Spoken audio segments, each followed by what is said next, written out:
My dream wasn't about a supercar or a mansion on a hill. It was simpler and, I think, more profound than that. My dream was about silence. The silence of a Tuesday morning when I didn't have to listen to the jarring buzz of an alarm clock. The silence of my own thoughts, uninterrupted by the ping of a work email demanding my immediate attention. The silence of a forest trail on a weekday, a place I could be while the rest of the world was trapped in meetings under fluorescent lights. I wasn't chasing wealth, I was chasing freedom, a complete and total liberation from the life I was living. On the surface, that life was a good one. I had a loving partner, a woman whose laugh was the best sound I knew. We had a small, comfortable apartment, a life built on a sensible budget, and a shared future that was predictable and safe. I had a job as a project manager for a large logistics company, a position that came with a decent salary, benefits, and the kind of mind-numbing stability that is supposed to be the goal. But for me, it felt like a cage. A very comfortable, well-appointed cage, but a cage nonetheless.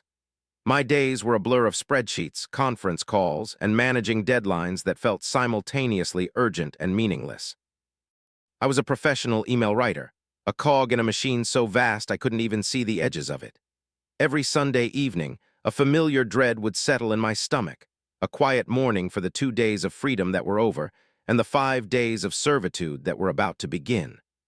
My dream was to buy back my time, to purchase my own life from the corporation that owned it from 9 to 5.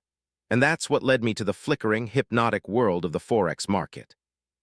I stumbled upon it by accident, falling down an internet rabbit hole one night when I couldn't sleep.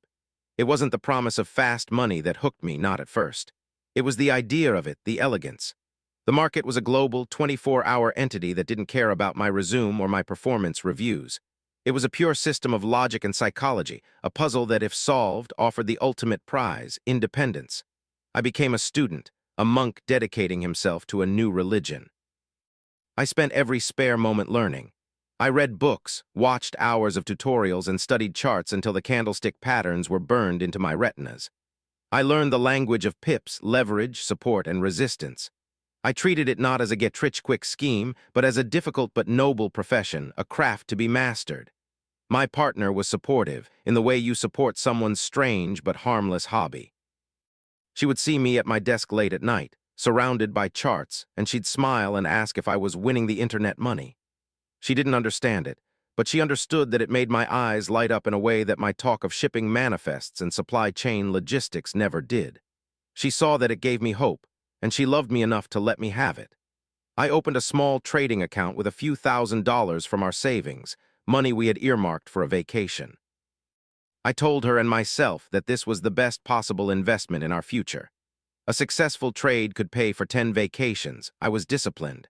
I followed a strict risk management strategy, never risking more than 1% of my account on a single trade, and I started to win. The wins were small, $50 here, $100 there, but they were more than just money. They were proof that it was possible, proof that I wasn't a fool. Each small green number on my screen was a validation, a whisper that the dream of silence and freedom was not a fantasy. The small wins gave me the confidence to increase my account size. I started funneling more of our savings into it, my justification being that you needed capital to generate any meaningful income. The idea of passive income became my holy grail. I imagined a life where our daily expenses were covered by a few well-executed trades a week, freeing me from my job forever. My partner's support began to fray at the edges. She saw the savings we had diligently built together, our insurance against the uncertainties of life, being moved into this volatile, abstract world she didn't trust. Our conversations about the future, once filled with shared plans, became tense negotiations. I would talk about the potential for exponential growth, and she would talk about the need for a safety net, for something tangible and real. The day I made my first $1,000 profit in a single day was the turning point. I showed her the number on the screen, my heart pounding with pride. I had made in 8 hours what it took me a week to earn at my job. "You see," I said, my voice filled with a triumphant excitement. "This is it. This is the way out." I saw a flicker of fear in her eyes, a fear I mistook for awe. She saw a man becoming obsessed, a man who was starting to talk less like a husband and more like a gambler on a winning streak. It was around that time that I started to develop the plan, the final plan, the one trade that would be my declaration of independence. I had identified a pattern, a long-term setup on a major currency pair that I was convinced was a near certainty. It was a slow-moving trend that would take weeks or months to play out, but if I was right, the payout would be monumental. It would be enough to quit my job, pay off our car loan, and have enough capital left to trade for a living without any financial pressure. It was the key to the cage. I spent months planning this single trade, refining my entry point, my target, and my stop loss. It became my singular focus. My performance at my real job plummeted. I was just a body in a chair, my mind constantly drifting to the charts, to the dream. I started to see my colleagues, my boss, my entire corporate life with a kind of pity. They were all still asleep while I was awake, plotting my escape. The plan required a significant amount of capital to be worthwhile, more than we had in savings. There was only one other source, a small inheritance I had received when my grandmother passed away. It wasn't a fortune, but it was a comfortable sum that we had put into safe, low-yield bonds. It was our emergency fund, our in-case-of-disaster money. I sat my partner down and presented my case. I laid out the charts, the research, the logic. I spoke with the conviction of a true believer. I told her this wasn't like the other trades. This was the culmination of everything I had learned. It was a high-probability, calculated investment. I asked her to trust me one last time. I asked her to let me use my inheritance to fund this one final trade that would set us free. After a long, painful discussion, filled with her tears and my passionate reassurances, she reluctantly agreed. Her agreement was an act of faith, a testament to her love for me, and I took it and twisted it into a permission slip for my own recklessness. The next day, I liquidated the bonds, the last bastion of our financial security, and I deposited the money into my trading account. The number on the screen was huge, terrifying, and beautiful. It was the price of my dream, and I was ready to pay it. The mistake wasn't in the analysis. My prediction about the market's direction was, in the end, correct. The mistake was in my heart. It was a mistake of impatience, of hubris, a fatal flaw that had been growing in me, fed by the small successes and the intoxicating dream of a new life. The trade was designed to be a slow burn, a position I would hold for weeks, possibly months, letting the market trend play out. I had a clear plan: enter the trade, set a stop-loss to protect against a catastrophic, unexpected reversal, and then walk away.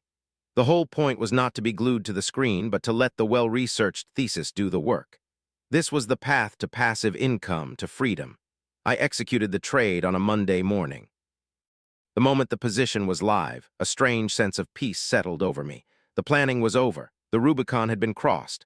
The largest financial risk of my life was now active, humming away in the digital ether. For the first few days, I was the model of discipline. I checked the trade only once a day in the evening. It was moving slowly in my favor, a few $100s up, then a few hundred more. It was behaving exactly as I expected. This, I told myself, was professional trading. But the man who went to the office every day, the man who sat in pointless meetings and answered an endless stream of emails, was growing increasingly agitated. The dream was so close I could taste it, and every hour I spent at my desk felt like a moment of that dream being stolen from me. The contrast between the slow, methodical pace of the trade and the soul-crushing grind of my job became unbearable. The mistake was born in that frustration. One Thursday afternoon, during a particularly mind-numbing conference call, I made a decision. It wasn't a rational decision based on market data. It was an emotional one, born of a desperate desire to accelerate my escape. I decided I didn't have to wait for the trade to complete. I could use the unrealized profit in my account as margin for smaller, short-term trades. I could scalp the market, making small profits here and there while my main trade matured. I could make the money work harder, get to the finish line faster. It was a violation of my own core rule: never interfere with a long-term trade. But my arrogance had convinced me that the rules were for novices, and I was no longer a novice. So I started day trading. I would sneak looks at my phone during meetings, executing small trades on minor market fluctuations. I won a few, lost a few. It was a distraction, a way to feel like I was actively doing something to achieve my freedom instead of just passively waiting. My partner saw the change in me. The calm discipline of the previous week was gone, replaced by a tense, jittery energy. I was constantly on my phone, my mood swinging with the small wins and losses. "I thought the plan was to set it and forget it," she said one evening, her voice laced with a worry she was trying to hide. "It is," I lied. "I'm just monitoring it. It's a big position. I have to be responsible." The lie tasted like ash in my mouth. Then came the day of the mistake. It was a Friday. A major economic news announcement, a non-farm payrolls report from the U.S. was scheduled for release. News events like this cause extreme volatility, and my own trading plan had a giant, red-lettered rule: never hold a short-term position during a major news release. It's pure gambling.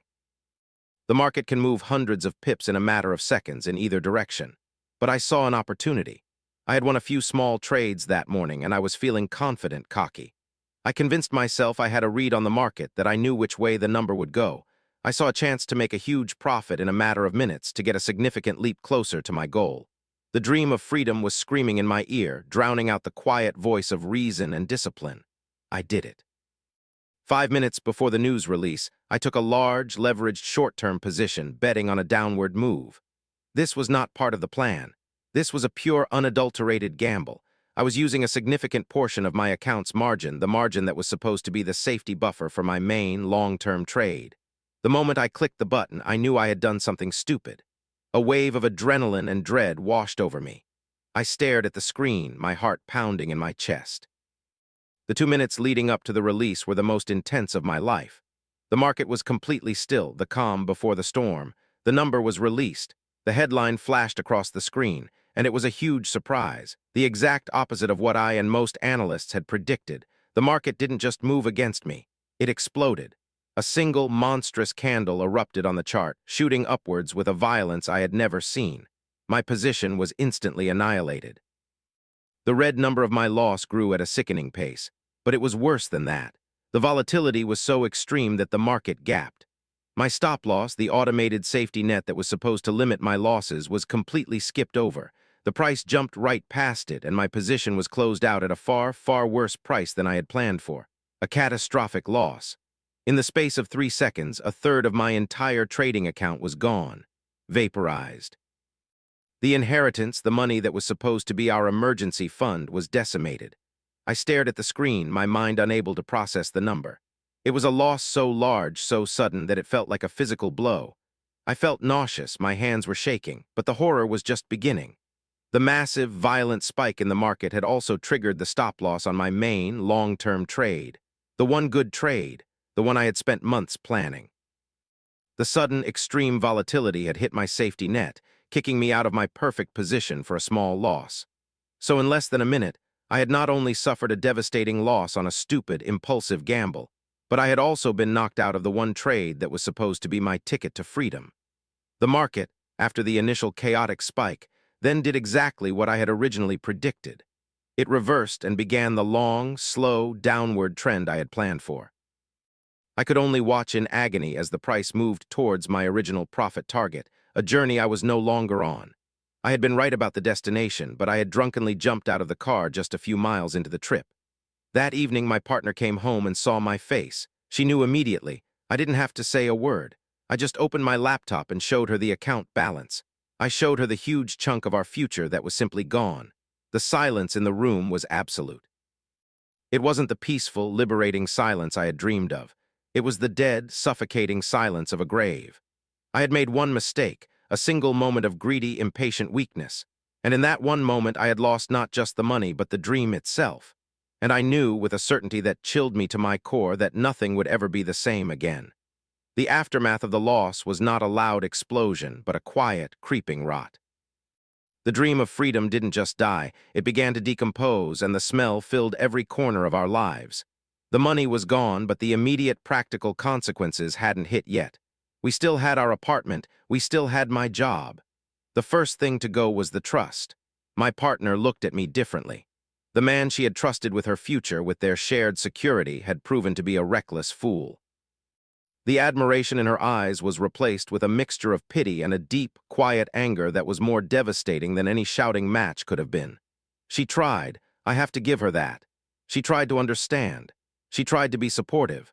But how can you support a man who has just torched the foundations of your life? Our conversations became minefields. The topic of money, once a collaborative discussion about our budget and savings, was now a forbidden subject, a black hole of my failure that we both desperately tried to navigate around. But it was always there, sucking the warmth and light out of the room. I tried to fix it. I told her I would stop trading, that I would focus on my job, and we would rebuild what we had lost. But the words felt hollow even to me. The promise of slow, steady saving was a bitter pill after tasting the intoxicating possibility of a different life. I went to my job every day, but I was a ghost.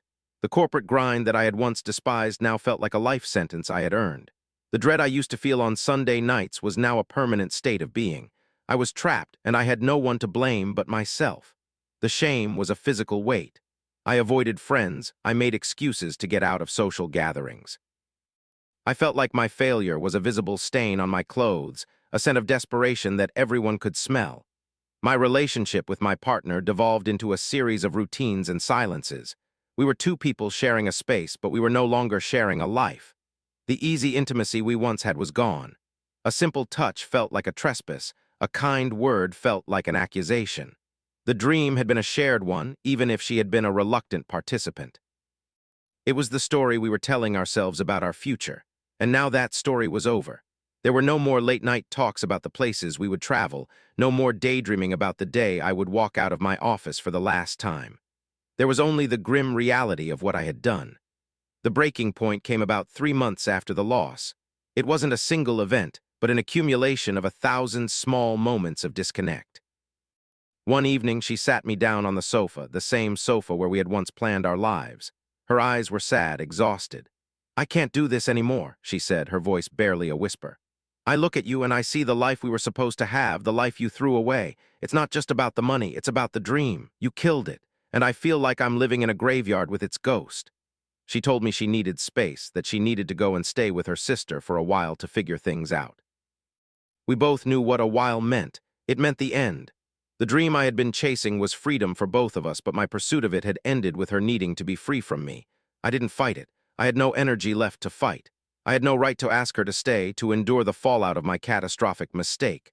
I just nodded, a hollowed-out man accepting his sentence. I helped her pack her bags. It was the most surreal and painful thing I have ever done.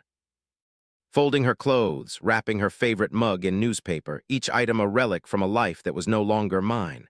We moved like two polite strangers performing a sad, silent play. There were no tears, no final, dramatic argument. The emotion was too deep, too exhausting for that.